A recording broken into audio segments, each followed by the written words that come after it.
Welcome back mga kalapatids. Magbigay tayo sa mga ibon natin. Si Batik, tutuka na yan. Padrino, tuka na. Isang batang ibon, tutuka na yan mga kalapatids. Yung nasa likod, hindi makatuka, hindi makasingit. Malalaki na ng parapol natin mga kalapatids. Anak ni RC Stichelbout. 2 ibon mga kalapatids. Inalagaan nga ng 2 pangwalayong ibon, si Batik at saka si Padrino. Eto yung isang ibon, tumutuka na mga kalapatids. 4 na sila. Eto naman yung mga flyers natin. Bigyan ko pa ng pagkain mga kalapatids. Bigyan pa natin ng isa mga kalapatids. Magaganang kumain sa hapon. Hindi na naman tayo nakapagpakawala kasi nga maulan. Nagdagay tayo dito ng pagkain sa taas. Ang gugulo kasi nila.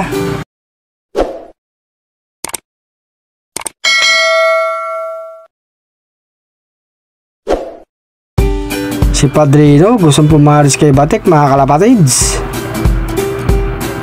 Tumutuka pa yung 2 batang ibon. Magbigay na tayo ng tubig mga kalapatids. Plain water. Magaganang uminom mga kalapatids. Andiyan na ang babaeng Stichelbout ha. Nakauwi nga siya mga kalapatids. I-kondisyon natin kasi nga next week North Del Brace na mga kalapatids. Isali natin siya sa Allbird. Lagyan pa natin ng tubig. Black, inom na. Yung ibang ibon natin tapos nang kumain.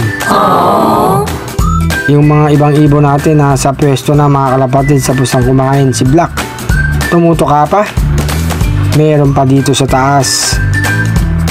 Ito nga mga kalapatids, nakapagpakain na nga tayo. Wala pa si Delubasa. Saan kaya napunta si Delubasa? Maulang kasi, smash race mga kalapatids. Ito nga yung mga ibang ibon natin.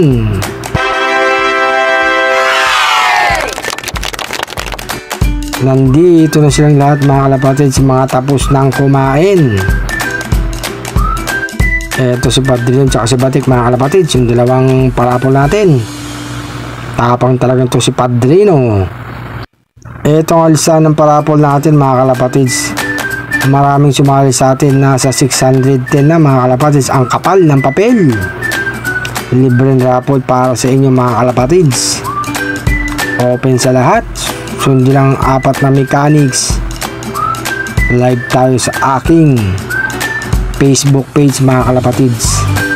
RC Lop. Good luck sa mga sumali. 2 ibon mga kalapatids. May Gcash pa.